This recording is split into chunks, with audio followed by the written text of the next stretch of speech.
Hello friends, जय भारतवर्ष, जय माता जी।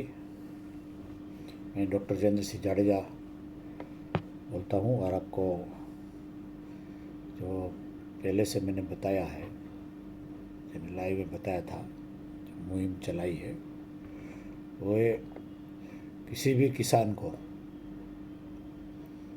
ज़मीन बेचने का अधिकार नहीं होना चाहिए और नहीं है। एक्चुअली मॉरली नहीं है। सरकार ने रखा है अधिकार, पर बहुत ही हमारे लिए ख़तरनाक है, डेट्रीमेंटल है बच्चों के भविष्य के लिए। इसी भी देश में 70% किसान है। किसान ज़मीन रखेंगे, किसान समृद्ध होंगे, किसान की पोजीशन, इकोनॉमिक कंडीशन अच्छी रहेगी तो अपने आप वो देश आगे बढ़ेगा, देश की स्थिति भी अच्छी रहेगी।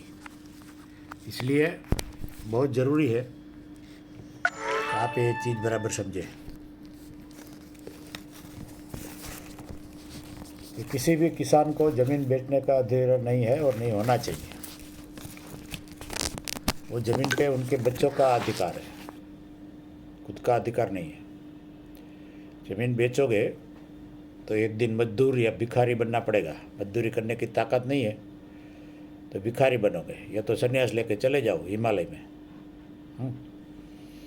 ये सन्यासी को भी एक किसान ही खिलाता है रोटी, तो खुद को कमाते हैं नहीं, तो अल्टीमेटली किसान ही है, सदा सारी दुनिया का पेट भरता है। तो किसान से ज़मीन छीन लोगे तो क्या देश का होगा। इसलिए मैं किसानों को कहना चाहता हूँ, कभी अपनी पुरखों की ज़मीन कभी मत बेचिए। आपको बेचने का अधिकार है ही नहीं। इस ज़मीन पे 25-50 जनरेशन ने रोटी खाई है, कमाया है। आप बेच दोगे तो पिछले की 50 जनरेशन क्या करेगी। इसमें खास चीज़ जो समझने जैसी है वो ऐसी है कि अरब लोग हैं, गल्फ कंट्रीज जो अरब है, सभी लोग धनवान बन गए, करोड़पति अरबोपति बन गए, ईच एंड एवरी अरब। क्यों बन गए? हमेशा सोचते हैं कि तेल के कुएं निकले इसलिए धनवान हो गए। ये सच्ची बात नहीं है।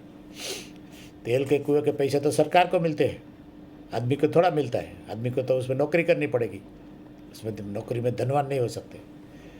तो अरब इतने क्यों धनवान हो गए वो हम कभी डिटेल में सोचते नहीं हैं, स्टडी नहीं करते।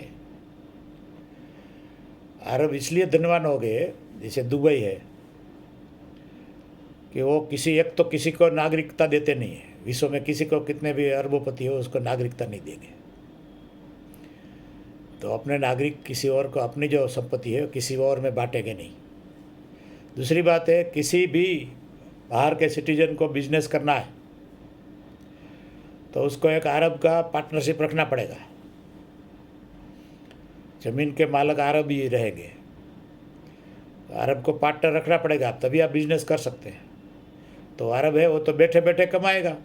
बिजनेस आप कर रहे हैं, मेहनत का आप कर रहे हैं, अरब तो कमाएगा बैठे बैठे। पार्टनरशिप कंपलसरी है। तो ऐसे दूसरों ने बिजनेस किया और अरब अरबपति हो गए। तो इस वजह सब किसान के लिए वही है, किसान अरब बन सकते हैं। 70% पॉपुलेशन किसान की है, जो ज़मीन के मालिक हैं। तो सभी जाति के लोग हैं। इवन 50 जाति को, दलित को भी सरकार ने ज़मीन दिया था, उद्यान में भी ज़मीन मिली थी। जितने पास भी ज़मीन है, फिर उनको बेचना नहीं चाहिए। लोग दौड़ के आते हैं, पैसा ऑफर करते हैं। कभी ज़मीन मत बेचो। ज़मीन बेचोगे तो आपको मजदूर या तो भिखारी बनना पड़ेगा। तो ये दूसरे एग्जाम्पल है हमारे इंडिया में। ये सिक्किम है, सिक्किम में किसी भी सिक्किम के जो नहीं है, भारत के भी हो, किसी को भी एक ज़मीन तो ठीक है, एक फ्लैट लेने का भी अधिकार नहीं है, शॉप लेने का भी अधिकार नहीं है। आप किराए पे ले सकते हैं। तो सब सिक्किम वाले बैठे बैठे कमा रहे हैं, उनको कुछ ज़रूरत नहीं है। उसकी डिमांड इतनी है, किराया इतना है, बैठे बैठे किराया दिया और मज़े कर रहे हैं। प्रॉपर्टी खरीदने का अधिकार किसी को है ही नहीं, सिक्किम के जो नहीं है। तो ये इसमें से किसान को सीखना चाहिए और अवेयरनेस आनी चाहिए अपनी। तो कहे हम कैसे कि ज़मीन कोई बेचेगा नहीं, देश का विकास कैसे होगा? ये लोग ऐसे बोलते हैं, एक्चुअली ये हमें मूर्ख बनाते हैं। जो पर्पस के लिए चाहिए उसके ज़मीन पे लीज पे दो। जैसे कुछ को फैक्ट्री डालनी है तो 5 साल 10 साल जितना वो चाहे, 20 साल, मैक्सिमम 30 साल, इससे ज़्यादा नहीं। 30 साल तो कोई फैक्ट्री चलती भी नहीं है, उठ जाती है। फिर वो ज़मीन का माल मलिदा खा के उसमें पैसा कमाएंगे, फैक्ट्री में पैसा नहीं आएगा, ज़मीन बेच देंगे और उसके बिल्डिंग यूज़ परमिशन भी सरकार से मिल जाएगा पैसा खला के। दूसरी ओर उसमें फ्लैट बना देंगे। तो ये हमें ज़मीन बेचना, लीज़ पे देना है वही पर्पज़ के लिए। और लीज़ का जो किराया है हर साल मिलेगा और हर साल उस पर मिनिमम 10% इंक्रीज़ होना चाहिए, क्योंकि इन्फ्लेशन होता है, महंगाई बढ़ती है तो रुपये की कीमत घटती है। तो जो आप फिक्स अमाउंट में देंगे तो 10 साल 15 साल में वो मुफ्त में चली जाएगी ज़मीन। तो आप हर साल 10% मिनिमम 10% इंक्रीज लीज़ हो, लीज़ का रेंट हो जो एन्यूअल हो, और हर साल उसको देना पड़े। इसमें फ़ायदा ये होगा कि उद्योग का विकास भी ज़्यादा होगा, क्योंकि कैपिटल इन्वेस्टमेंट कम हो जाएगा। जो फिक्स अमाउंट आप लेना चाहते हो थोड़ा लेके बाद में हर साल लीज़ पे दो। तो लीज़ में देने से हर साल उसको अच्छी लीज़ मिले, ऐसा आप करार करिए, और मैक्सिमम 30 साल से ज़्यादा नहीं। तो उद्योग को भी फ़ायदा है कि रियली जिसको बिजनेस करना है वो उसमें से उसको कैपिटल इन्वेस्टमेंट कम हो जाएगा। और दूसरा है किसी सोसाइटी करनी है। इसमें आपको एग्जांपल देता हूँ। हमारे जामनगर में राजपूत समाज है, राजपूत सेवा समाज हमारी एक प्रॉपर्टी थी, प्रॉपर्टी है ऑलरेडी। उसमें पुराने ज़माने में आज 30 40 50 साल पहले उसमें इनकम करने की ज़रूरत थी। तो उधर हमारे एमपी थे, member of parliament, Daulat Singh Jadeja, अभी अजय जाडेजा क्रिकेटर है उसके फादर, और एक दूसरे थे आरटी जाडेजा जो एक बिल्डर भी थे, वो सेक्रेटरी थे समाज के। उन्होंने एक प्लानिंग किया और कलकत्ता की कंपनी को लीज़ पे फ्लैट बनाने का करार किया कि उसी ज़मीन पे ज़मीन लीज़ पे दिया, हर साल रेंट मिलेगा, और उसको और 30 साल के बाद 50 साल के बाद ऐसा कुछ करार था कि 30 साल के बाद ये सारे फ्लैट के मालिक राजपूत समाज बन जाएगा। तो ऐसा था, उसमें हर साल लीज़ अमाउंट हमें मिलता था। फ्लैट बन गए, 400-500 फ्लैट बन गए, आज भी है वो सब। और ये कंपनी का जब टेन्योर पूरा ख़त्म हो गया तो सारे के मालिक राजपूत सेवा समाज हो गया। तो हर साल उनको ये फ्लैट, सभी फ्लैट ओनर को, 400-500 फ्लैट है, सभी फ्लैट ओनर को एक साल में एक बार किराया देना पड़ता है राजपूत समाज को। परमानेंट इनकम हो गई। तो ऐसे सोसाइटी किसी को करनी है तो उसको भी ज़मीन बेचने की ज़रूरत नहीं है। सोसाइटी करने लीज़ ऊपर ज़मीन दीजिए, 30 साल की लीज़ ऊपर।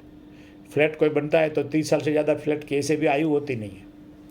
तो 30 साल पर हर साल किराया दे, तो हर साल में एक बार किराया देने में क्या तकलीफ है? कॉरपोरेशन को एक बार हाउसिंग टैक्स देते हैं, बराबर, उसको पानी का टैक्स देते हैं, सब कैपिटल टैक्स देते हैं, बराबर। तो ये जो ओनर है, लैंडलॉर्ड है, उसको साल में एक बार किराया देने में क्या तकलीफ है उनको? तो ये ऐसा होना चाहिए जिसे जो किसान है, जिसकी ज़मीन है ओरिजिनली, उसके पास हमेशा इनकम आती रहे, उसके बच्चे भूखे नहीं मरे, भिखारी नहीं हो जाए। और ऐसे सरकार का भी वैसा ही है। सरकार का जैसे ज़मीन चाहिए उसको, जिसका रोड के लिए चाहिए, तो रोड के लिए सरकार जो अभी क्या करती है कि मुफ्त में 40% ले लेती है। नॉन एग्रीकल्चर आपको कराना है तो सरकार 40% ले लेगी। क्यों भाई? मुफ्त में किसी को अधिकार है ही नहीं। तो सरकार को भी लीज़ में लेना चाहिए। 30 साल की लीज़ पे लो, और आप पैसा लेते हैं नागरिकों से, कितना टैक्स लेते हैं, करोड़ों रुपया, तो उसमें से किसान को दो, आप किराया हर साल दो। जैसे आप टोल टैक्स लेते हो रोड में, आप जो गार्डन होता है उसमें आप जाने का पैसा लेते हो, गार्डन बनाना है तो उसमें से लो। ज़मीन किसान की है, करोड़ों की ज़मीन है, उसमें आप हर साल किराया दो। जो अमूल को आप देते हो गार्डन, तो अमूल को बोलो हर साल किराया दे। तो ऐसे कोई भी सुविधा है मुफ्त में नहीं होनी चाहिए। किसान को सब मुफ्त में किसान सा ले लेना और आप सब मज़े करो मुफ्त में, ऐसा क्यों? इसलिए हर किसान को इसमें जागरूक होना पड़ेगा, अवेयरनेस आनी पड़ेगी। और एक भी ईच नॉन एग्रीकल्चर करना है तो भी एक ईच मुफ्त में कोई नहीं ले सकता, इंक्लूडिंग गवर्नमेंट। उसमें लीज पे दो, उसमें अच्छा है ना, जब जब सोसाइटी बनेगी, सस्ती होगी सोसाइटी, तब फ्लैट इतना महंगा नहीं होगा कि एक साल ज़मीन का इतना पैसा नहीं देना पड़ता है। तो ये जो किराया है हर साल 10% बढ़ना चाहिए, ये जो लीज अमाउंट है वो। तो लीज पे सोसाइटी बनाओ, लीज पे रोड बनाओ, लीज पे रेलवे डालो, सब लीज पे करो। जैसे अरब जैसे हुए हमेशा समृद्ध हुए, सुखी हुए, ऐसे किसान को सुखी करने में क्या आपको तकलीफ है? देश को जब पालता है किसान, और किसान की पॉपुलेशन मिनिमम 70% है, ज़्यादा भी है।